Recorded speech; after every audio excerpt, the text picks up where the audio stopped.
Ahí sí, quiero invitarles que abran sus Biblias en el libro de Lucas, capítulo número 2.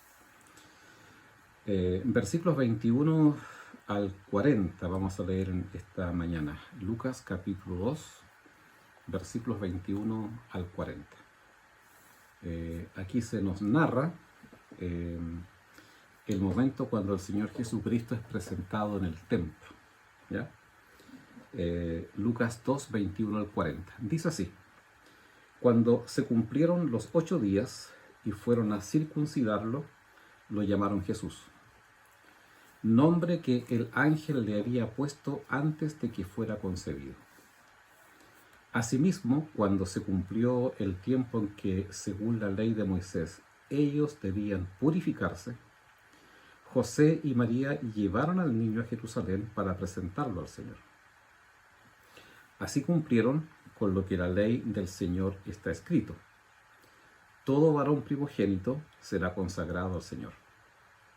También ofrecieron un sacrificio conforme a lo que la ley del Señor dice: un par de tórtolas o 2 pichones de palomas. Ahora bien, en Jerusalén había un hombre llamado Simeón, que era justo y devoto, y aguardaba con esperanza la redención de Israel. El Espíritu Santo estaba con él, y le había revelado que no moriría sin antes ver al Cristo del Señor. Movido por el Espíritu, fue al templo. Cuando al niño Jesús lo llevaron sus padres para cumplir con la costumbre establecida por la ley, Simeón lo tomó en sus brazos y bendijo a Dios. Según tu palabra, soberano Señor, ya puedes despedir a tu siervo en paz, porque han visto mis ojos tu salvación, que has preparado a la vista de todos los pueblos, luz que ilumina a las naciones y gloria de tu pueblo Israel. El padre y la madre del niño se quedaron maravillados por lo que se decía de él. Simeón les dio su bendición y le dijo a María, la madre de Jesús: este niño está destinado a causar la caída y el levantamiento de muchos en Israel, y a crear mucha oposición, a fin de que se manifiesten las intenciones de muchos corazones. En cuanto a ti, una espada te atravesará el alma. Había también una profetisa, Ana, hija de Penuel, de la tribu de Aser.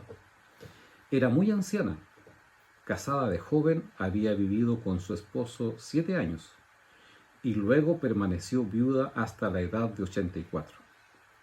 Cuando salía del templo, nunca salía del templo, sino que día y noche adoraba a Dios con ayunos y oraciones.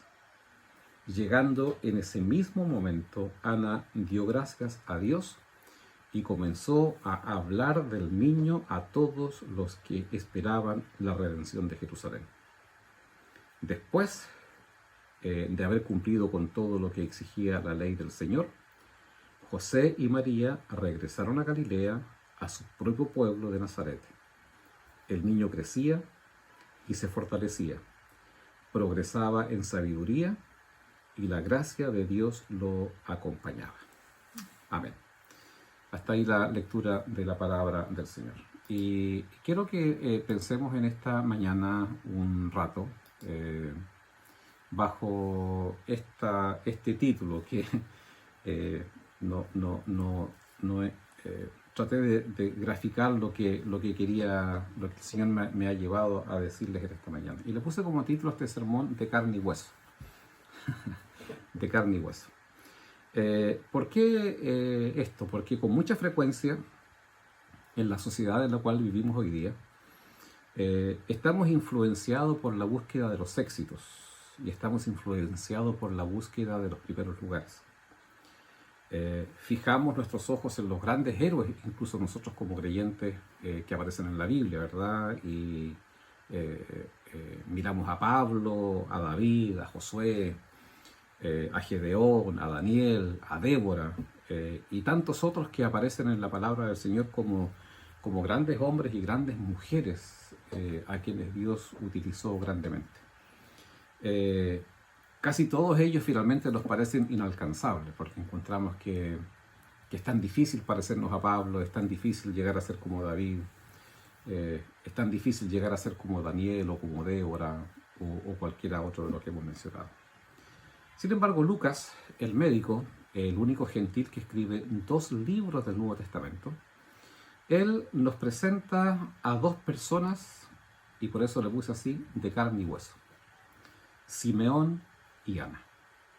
Ambos con la singular experiencia de ver y de tener en sus brazos a Jesús, la salvación y esperanza de Israel. Así lo denomina Lucas cuando describe esta presentación de Jesús.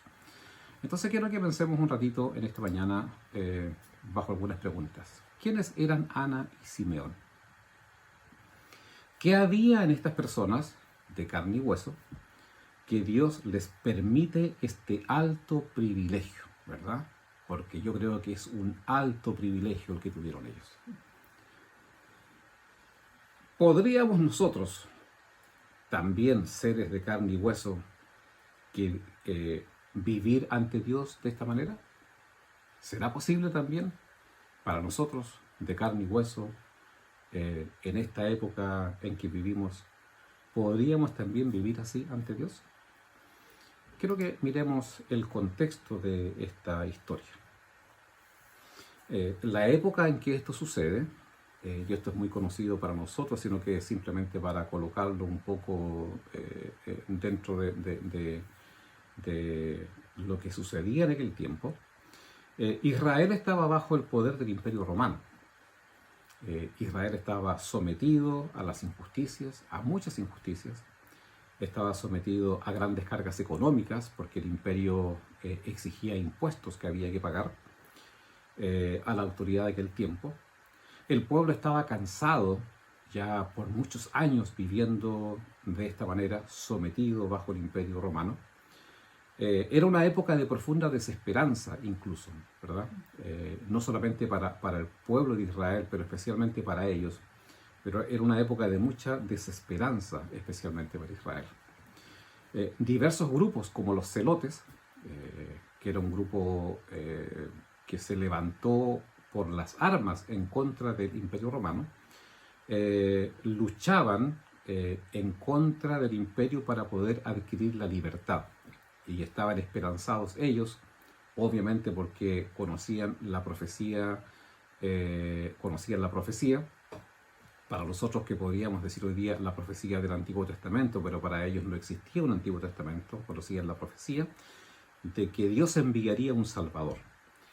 Y estaban esperanzados en aquello, pero aún así muy cansados algunos ya de la opresión de este imperio, buscaron por la vía armada alcanzar la libertad. Recordemos que muchos, algunos comentaristas llegan a decir que más de la mitad de los apóstoles de Jesús fueron celotes.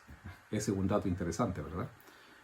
Fueron parte de estos hombres que se levantaron por las armas en contra de la opresión romana. Por otro lado, mirándolo desde el punto de vista religioso, estaban los saduceos, los fariseos, los escribas, los maestros de la ley, los cuales habían interpretado las escrituras y habían desarrollado una intrincada, una dificultosa forma de aplicar la ley, ¿verdad? Ellos desarrollaron un sinnúmero de escritos en que lo que la ley decía significaba tal cosa, y desarrollaron una serie de ritos externos que sobrecargaban a la gente en el ámbito de la religión. Pero internamente también sabemos que ellos estaban muy lejos de la voluntad de Dios.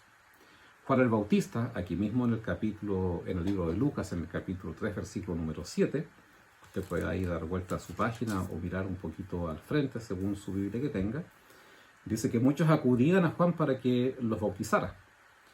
Y Juan el Bautista, hablando de los religiosos de aquel tiempo, ¿verdad? Que interpretaban la ley y que sobrecargaron con ritos religiosos a la gente, Juan el Bautista les decía, camada de víboras, camada de víboras. ¿Quién les dijo que podrán escapar del castigo que se acerca? Entonces, no solamente estaba el tema que tenía que ver con lo social, con lo económico, con lo político, sino que había también una sobrecarga y un cansancio en lo que tenía que ver con el ámbito religioso. Si miramos a Jesús hablando a estos mismos religiosos, en el capítulo 23, por ejemplo, de este mismo libro de Lucas, desde el 1 hasta el 7 dice, así que, a ver, parece que no es Lucas 23. Disculpen un minutito, me parece mucho que es... No, no es Lucas, me parece mucho que es Mateo. Deme un...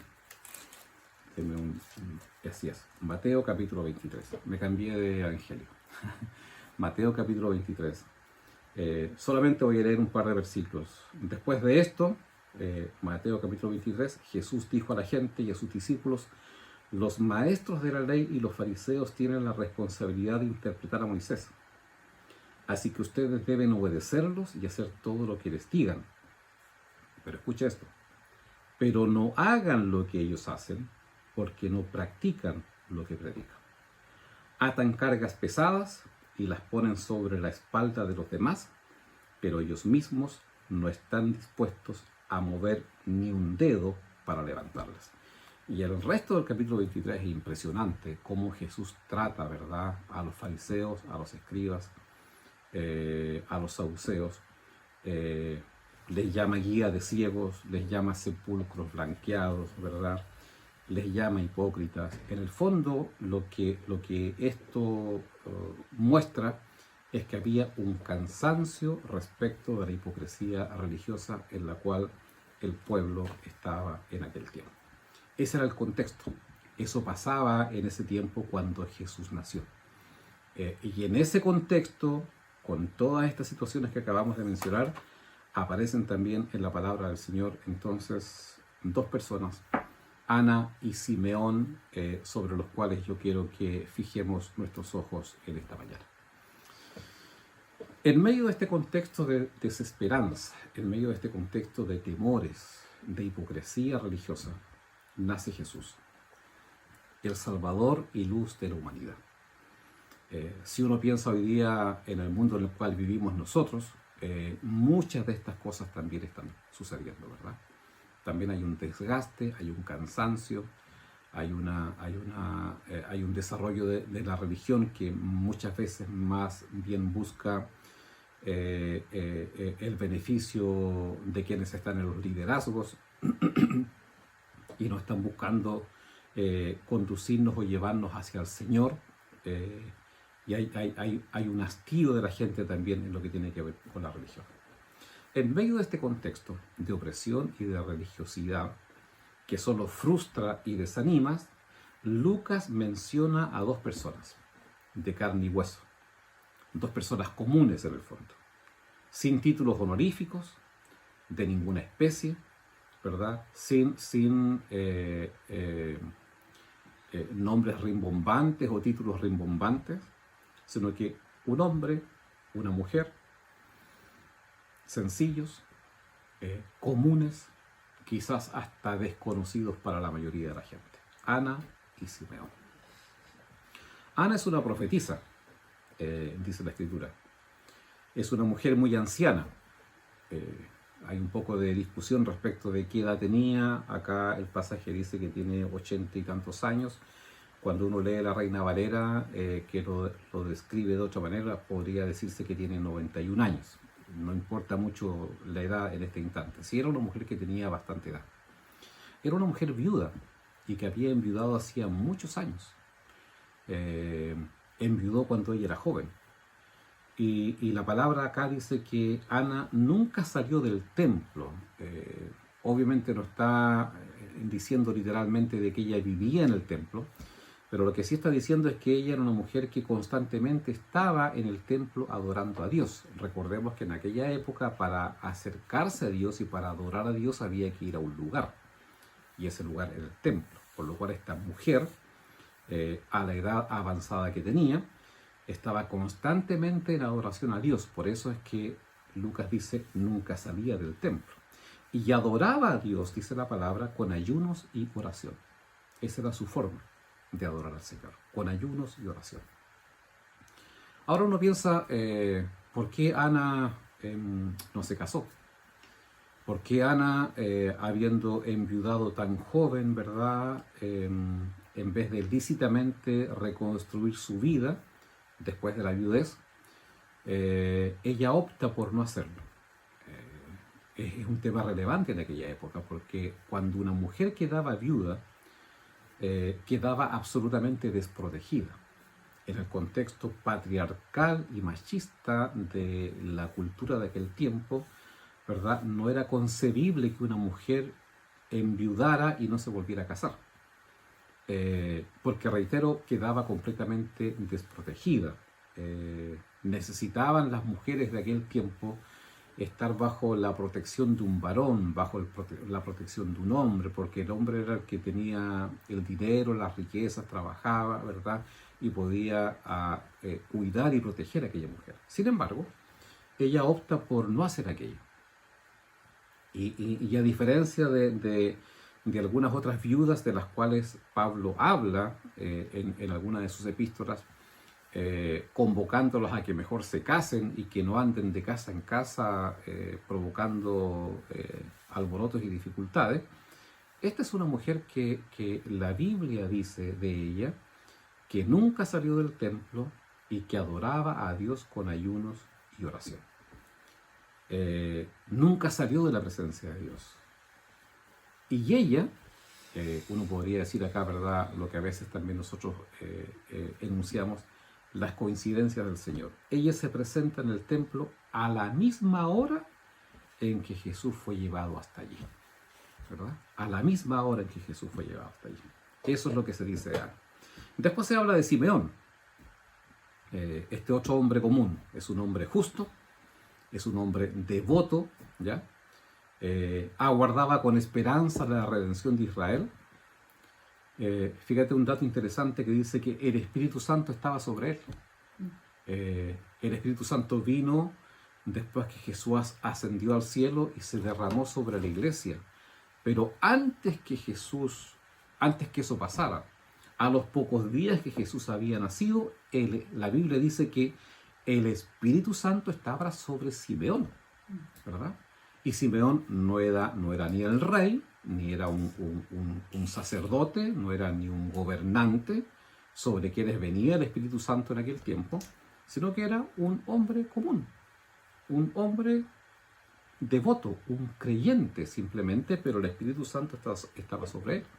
Incluso acá la palabra dice que el Espíritu Santo le había revelado que no vería la muerte antes que viese al ungido del Señor. Y agrega otro dato importante: movido por el Espíritu vino al templo, ¿verdad? Movido por el Espíritu fue al templo y se encontró con lo que Dios le había prometido y le había revelado cuando él estaba con el Señor. Lo común en ambos casos, y cierro un poco acá la idea, es la vida secreta con Dios. Lo común en ambos, en Ana y en Simeón, era esa vida secreta con Dios, la vida profunda con el Señor. Ambos tenían una comunión íntima con el Eterno y allí hubo revelación de Dios para ellos. ¿Ya? Allí hubo revelación de Dios para ellos. Por eso es que Simeón sabía que él no moriría si primero sus ojos no veían al ungido del Señor.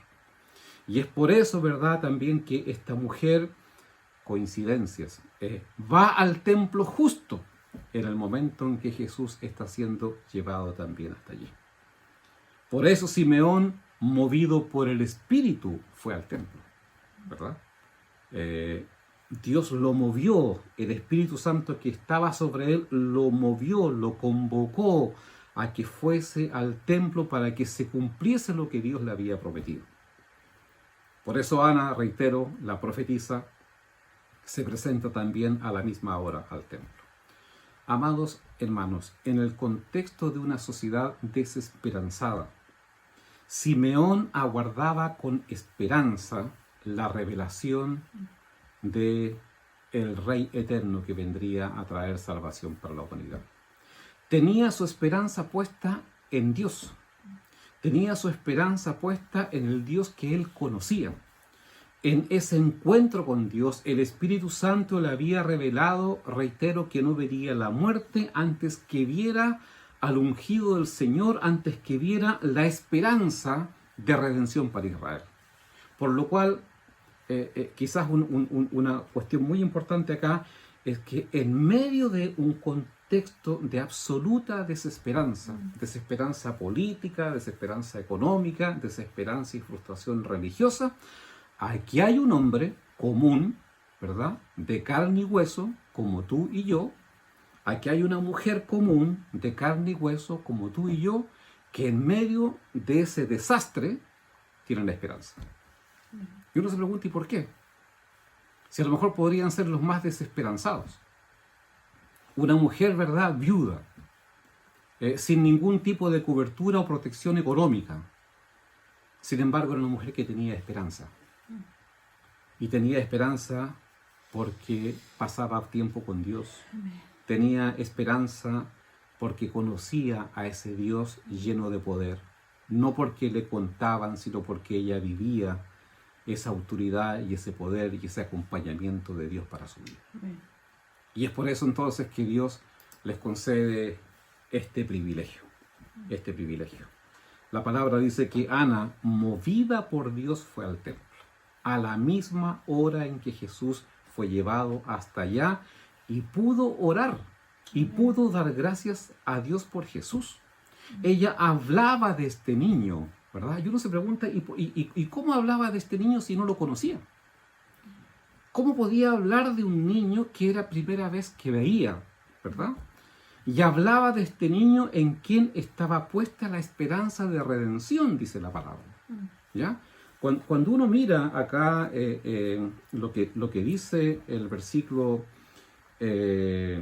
38, llegando en ese mismo momento, Ana dio gracias a Dios y comenzó a hablar del niño a todos los que esperaban la redención de Jerusalén, ¿verdad? Había muchos que esperaban la redención de Jerusalén.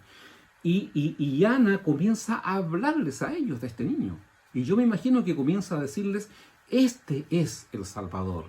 Aquí este es el Hijo que Dios ha enviado para traernos redención y salvación.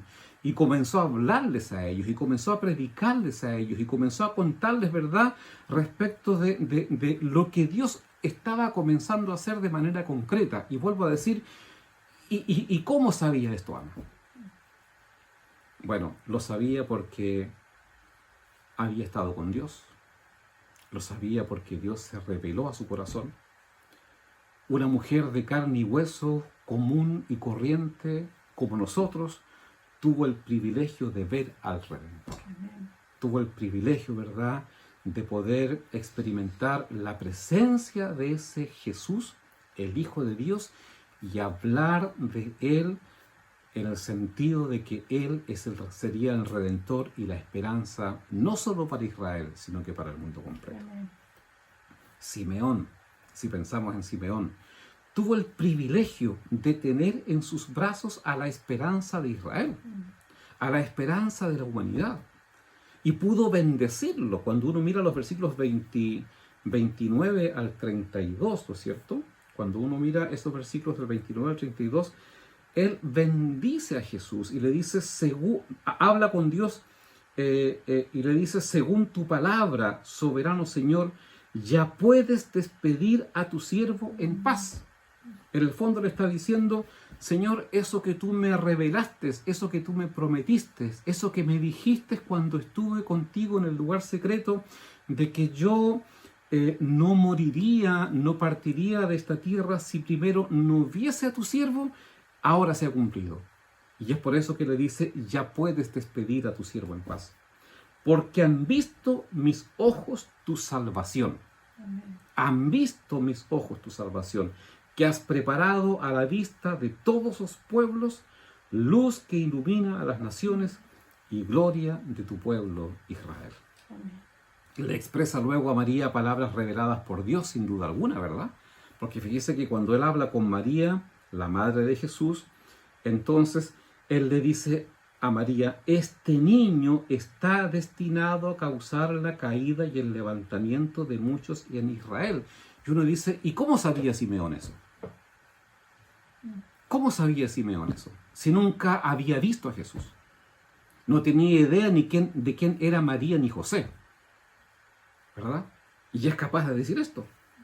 Y le dice, y este niño está destinado a crear mucha oposición, a fin de que se manifiesten las intenciones de muchos corazones.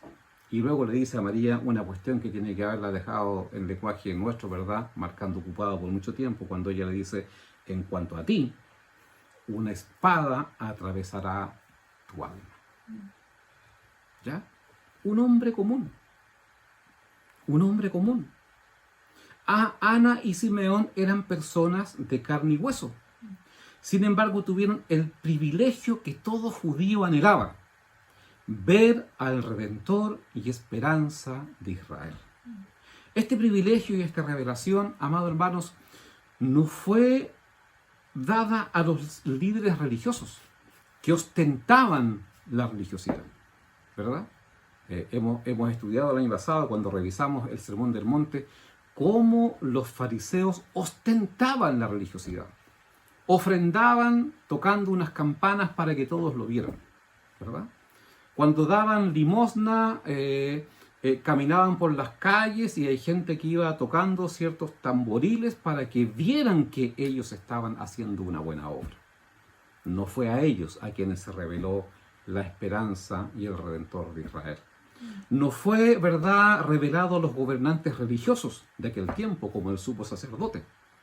No fue revelado a los poderosos, sino que fue revelado al corazón humilde de un hombre y una mujer devota, un hombre y una mujer piadosa, un hombre y una mujer justa ante los ojos de Dios. El gran privilegio que por gracia experimentan quienes buscan a Dios en intimidad es la revelación de Dios a sus vidas. Amén. Y eso pasó con Ana y Simeón, ¿verdad? Dios se reveló a sus vidas porque fueron hombres y mujeres sencillos, simples, con corazón humilde, que buscaron dirección, que buscaron discernimiento, ¿verdad? Y Dios se reveló a su vida y a sus corazones. Y se reveló de la manera más magnífica y extraordinaria que pudiese pasar para un judío de aquella época. Amado hermano, es dirección y es discernimiento lo que viene, ¿verdad?, de Dios cuando estamos con Él. Nos da dirección y nos da discernimiento para lo que viene, para lo que va a suceder. Nos da dirección y discernimiento para movernos en la perfecta voluntad de Dios, para estar en sintonía perfecta con el Señor. En la búsqueda de Dios, inevitablemente hay revelación de Él. Amén. Inevitablemente. Amén. Hoy en la mañana, en el tiempo que tuvimos con el Señor, ¿verdad?, estoy absolutamente seguro que Dios reveló cosas a nuestro corazón. Amén. Absolutamente seguro, ¿verdad? Dios reveló cosas a nuestro corazón. Eso es algo normal, eso es algo, ¿verdad?, que siempre va a suceder cuando estamos en la presencia del Señor. Inevitablemente hay revelación. Hay revelación de Él, hay revelación de su poder, hay revelación de su mensaje, hay revelación de su dirección. Amén. Hay revelación para nosotros, hay revelación para su pueblo, porque Dios siempre ha querido revelarse a los suyos. Pero no olvide esto, o no olvidemos esto. Dios se revela al corazón humilde y al corazón sencillo. No se revela al que ostenta religiosidad sin que efectivamente viva aquella religiosidad. Como Ana y Simeón, personas comunes, como yo le he llamado personas de carne y hueso, podemos también tener nosotros la revelación de Dios para una sociedad sin esperanza. Porque esta sociedad en la cual vivimos hoy día, más aún con esta pandemia, es una sociedad sin esperanza. Y en medio de esta sociedad sin esperanza, Dios tiene revelación para nosotros. Dios quiere revelarnos su palabra. Dios quiere revelarnos, ¿verdad?, los caminos que tenemos que desarrollar. Dios quiere revelarnos, Simeón anda al templo, ¿verdad? Ana, acude al templo. Muévete aquí, muévete allá, haz esto. Dios puede hacer eso. Amén. Dios puede hacer eso, ¿verdad? Y lo puede hacer hoy día con aquellos que buscamos a Dios de todo corazón. Amén. ¿Ya? Disculpen que lo diga de esta manera, no fue el don de la tincada de Ana, ni fue el don de la tincada de Simeón para que fueran al templo. No, fueron movidos por el Espíritu de Dios. Amén. Fueron movidos por el Espíritu de Dios. Fue la voz de Dios a sus corazones, ¿verdad? Que les habló y los convocó para estar allí, porque allí estaba la esperanza de redención para Israel. Dios quiere hacer, amado hermano y hermana, de cada uno de nosotros alguien relevante en llevar luz y sanidad a esta generación en constante descomposición. Amén. Sí. Y tenemos que buscar a Dios en ese sentido, que Dios nos use, que Dios nos utilice, que nos dispongamos en las manos del Señor para que Dios haga con nosotros lo que Él quiere hacer, ¿verdad? Hacer su voluntad, ser de bendición para tantas otras familias, hombres y mujeres que están en constante sufrimiento en medio del mundo en el cual vivimos. Y Dios tiene revelación para nosotros y revelación para aquellas personas a través de nuestras vidas si buscamos a Dios en santidad y en obediencia, como Simeón y como Ana, hombres comunes, sencillos, pero que tenían su corazón dispuesto para escuchar la voluntad de Dios. Amén. Podemos ser usados por Dios con el toque de bendición para nuestras familias. Podemos ser usados por Dios con el toque de bendición para tantos marginados en este mundo que por diversas razones están lejos de Dios. Para eso está la iglesia. Amén. Para eso Dios nos llamó. Para eso Dios nos convocó. No solamente para regalarnos lo más preciado que es la salvación, sino que Él quiere estar contigo, Él quiere estar conmigo, Él quiere estar con nosotros cada día para revelarnos su voluntad y así permitirnos ser de bendición en el mundo en el cual vivimos en el día de hoy. Amén. Ana y Simeón, dos hombres, dos personas más bien comunes, ¿verdad? Un hombre y una mujer de los cuales muy poco se habla en la Biblia. No son grandes héroes de la fe, pero creo que son dos personas a quienes el Señor también nos convoca a imitar. Hombres devotos, hombres y mujeres devotos, personas devotas, ¿verdad? Que en humildad en su corazón buscaban a Dios y Dios les reveló su voluntad. Dios les reveló su camino. Dios tuvo una bendición espectacular para ellos, que fueron capaces, ¿verdad?, de ver al Redentor, la esperanza de Israel, que ningún religioso pudo ver en ese momento. No se mencionan aquí los religiosos en el templo, pero sí estaba Ana y sí estaba Simeón. Hombres como tú y como yo, hombres y mujeres de carne y hueso, a quienes Dios también puede revelarse en medio de este tiempo. Amén. Así que te animo en esta mañana a que sigamos buscando al Señor, a que sigamos cerca de Él, a que sigamos buscando su dirección, a que sigamos pidiéndole que Él se revele a nuestras vidas, para que podamos ser útiles desde la perspectiva de Dios a esta sociedad de desesperanza en el cual estamos viviendo en medio de este tiempo. Amén. Oremos al Señor un par de minutos. Amado Dios, Gracias, Padre. gracias esta mañana por el ejemplo de vida de este hombre, de esta mujer. Señor. Señor, de esta mujer sencilla, de este hombre también sencillo, sin títulos, como dijimos hace un rato, sin grandes nombres, Sin embargo, Señor, tuvieron el privilegio de tener en sus manos y en sus ojos al Redentor y la esperanza de Israel. Padre, te queremos pedir en esta mañana que sigas motivando nuestras vidas. Como te hemos estado diciendo en estos días de reinicio, Señor, tenemos el deseo de hacer esto, pero no nos alcanza con nuestra propia fuerza. Necesitamos la dirección y la fortaleza tuya para cumplir este propósito de estar en tu presencia cada día. Señor, y gracias porque allí tú te vas a revelar. Gracias porque allí tú, Señor, vas a mostrar lo que quiere que hagamos, lo que tú quieres que desarrollemos, lo que tú quieres, Señor, que ordenemos en nuestra propia vida, en nuestra familia, y seamos así por testimonio de bendición para esta sociedad. En el nombre de Jesús, Señor, levanta en medio de nosotros, en todos nosotros, hombres y mujeres piadosos, hombres y mujeres devotos, hombres y mujeres, Señor, con un corazón sencillo y humilde, que te busquemos con toda honestidad, recordando siempre que el que busca halla, que al que llama se le abrirá, que al que toca la puerta, Señor, también encontrará que ella se abre de parte tuya para traernos bendición.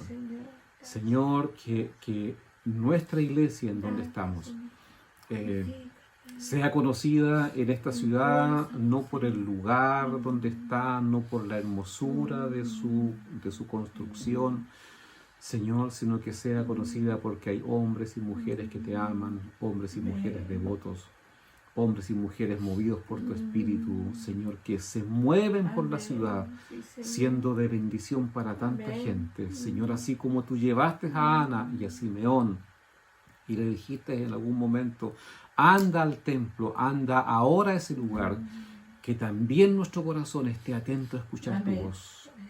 Y que cuando tú nos animes, nos convoques, nos digas, habla con tal persona, haz tal cosa, realiza tal acción, Señor, que en el nombre de Jesús hagamos aquello. Y aunque no tengamos ni oro ni plata, como Juan y Pedro, podamos decirle a la gente, en el nombre de Jesús, en el nombre de Jesús levántate, en el nombre de Jesús cree, en el nombre de Jesús pon tu esperanza, porque en ese nombre hay cambio, en ese nombre hay libertad, en ese nombre poderoso, Señor, se puede volver a empezar. Usa nuestras vidas para ser de bendición en medio de este tiempo en el cual tú nos has llamado a ser tus hijos e hijas. Señor, y levanta en medio de nosotros a muchas Anas, a muchos Simeón. Señor, que cada hombre, que cada mujer podamos ser como ellos, hombres sencillos, Señor, mujeres sencillas, pero usados poderosamente por ti, por tener un corazón sensible, humilde, devoto, a quien tú puedes usar. Porque al corazón sencillo y humilde tú lo bendices y tú lo usas. Tú lo moldeas para hacer que efectuemos tu voluntad. Y al corazón orgulloso, Señor, como tantas veces lo hemos dicho, o lo dice tu palabra, tú lo miras desde lejos. No queremos ser así. Queremos ser humildes y sencillos para ser usados por ti en medio de este tiempo. Te adoramos, Señor, y te damos gracias, porque tú hablas a nuestro corazón y nos convocas y nos motivas a estar en esto. En el nombre de Jesús. Amén.